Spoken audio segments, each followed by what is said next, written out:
passed, such as anti-Black hate crime legislation, because we're still the number one victim of hate crimes in the state and in this country.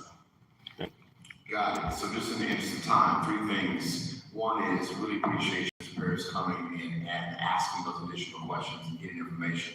You have doing research here sitting behind you, they're hearing that, so that's really powerful to know what else we want to be able to capture, number one.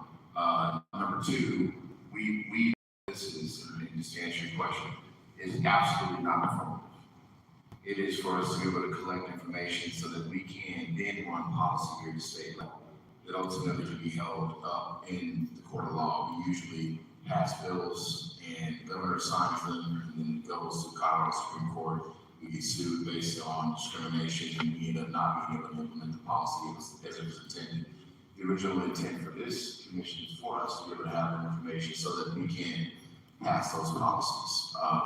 And then the answer to your question in terms of how soon, immediately once the process is complete, we're able to get the data, the history, the economic analysis. We intend to utilize that information to do the work here in the legislature. All great questions, man. Thank you. Thank you, Coleman. Yeah, you got it. And please. Yes, sorry. Most of you have been doing the city alternate days, but for this, Ms. Brandon Matrix, it's my legal name. I represent the Residential Task Force and the together to the token. Outside of that, for public safety, as I don't know the words. Also, I represent Frontline Black News, the Revolutionary Agenda, Chicago's Black Experience Enhanced, and the Signal Booster for the New Black Media. I'm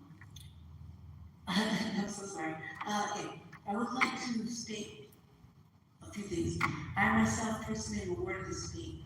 I'm a mixed foundational Black American on the paternal side of my lineage, all the way back there. Now, I want to say that this is very important to us in the city of Denver and Colorado in particular, because we live in a planned state still. I want to know that what I would like to know is if there is, if not only are you doing the history about the basis of that, but not that to Representative Bacon. As I can appreciate all of us having the African descent lineage portion, a lot of us were not African descent, a lot of us are Aboriginal Blacks from the soil here in the United States and have been reclassified, resold, and repurchased amongst the transatlantic slavery trade, amongst the slavery trade throughout the United States several times. And so a lot of us would not know if we have ancestral blood back to our motherland.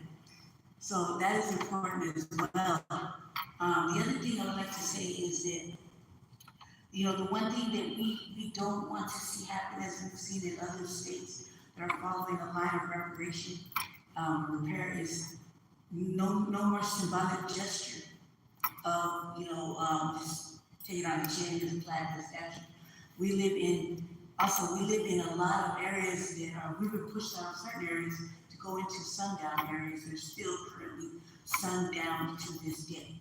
Whether they say, whether the pale version says that it is the sundown area, the people of the community of the culture know that certain areas such as Littleton, Glendale, Cherry Creek, Highlands Ranch are still, Aurora, are still sundown.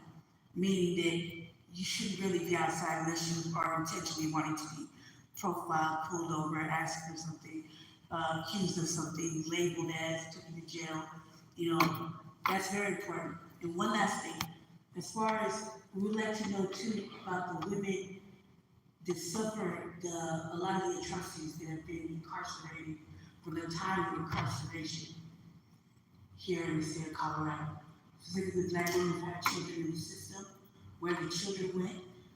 We want to know that too because that's important, because they were being robbed of vital organs. We want to know about the unmarked graves, the people that we don't get